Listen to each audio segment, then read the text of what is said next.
ನಂಜನಗೂಡು ನಿರ್ಮಾಣವಾದ ಕೆಲವೇ ದಿನಗಳಲ್ಲಿ ನಾಲೆಯ ಮೇಲ್ಸೇತುವೆ ಕುಸಿದು ಬಿದ್ದ ಪ್ರಕರಣ ನಂಜನಗೂಡಿನ ಕೊರೆಹುಂಡಿ ಬಳಿ ಬೆಳಕಿಗೆ ಬಂದಿದೆ.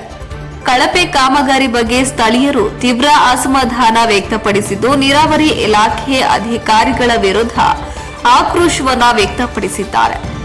ಗುತ್ತಿಗೆದಾರರನ್ನ ಕಪ್ಪು ಪಟ್ಟಿಗೆ ಸೇರಿಸುವಂತೆ ಒತ್ತಾಯಿಸಿದ್ದಾರೆ. ಕೊರೆಹುಂಡಿ ಬಳಿ ಕಬಿನಿ ಬಲದಂಡೆ ನಾಲೆಯ ತೋಳ್ಗಾಲುವೆ ಹಾದು ಹೋಗಿದೆ. ಸಾರ್ವಜನಿಕರ ಅನುಕೂಲಕ್ಕಾಗಿ ನಾಲೆಯ ತೋಳ್ಗಾಲುವೆ ಮೇಲ್ಸೇತುವೆ ನಿರ್ಮಿಸಿದ್ದಾರೆ. ಕೆಲವೇ ದಿನಗಳ ಹಿಂದೆ ನಿರ್ಮಿಸಿದ ಸೇತುವೆ ಕುಸಿದು ಬಿದ್ದಿದೆ. ನೀರಾವರಿ ಇಲಾಖೆಯ ಅಧಿಕಾರಿಗಳು ನೀಡಿದ ಗುತ್ತಿಗೆದಾರನ ವಿರುದ್ಧ ಸ್ಥಳೀಯರು ಹಾಗೂ ಗ್ರಾಮಸ್ಥರು ಆಕ್ರೋಶವನ್ನ ವ್ಯಕ್ತಪಡಿಸಿದ್ದಾರೆ. ಲಕ್ಷಾಂತರ ವೆಚ್ಚದಲ್ಲಿ ನಾಲೆ ನಿರ್ಮಾಣ ಕಾಮಗಾರಿ ನಡೆಯುತ್ತಿದೆ. ಇದರಲ್ಲಿ ಸೇತುವೆ ಸಹ ಒಂದು ಭಾಗವಾಗಿದೆ. ನಿರ್ಮಾಣ ಮಾಡಿದ ಅಲ್ಪ ದಿನದಲ್ಲಿ ಸೇತುವೆ ಕುಸಿದಿದೆ. ಇದು ಕಳಪೆ ಕಾಮಗಾರಿಯನ್ನ ಎತ್ತಿ ತೋರಿಸುತ್ತಿದೆ. ಉಳಿದ ಕಾಮಗಾರಿ ಬಗ್ಗೆಯೂ ಸ್ಥಳೀಯರಿಗೆ ಸಂದೇಹ ಶುರುವಾಗಿದೆ.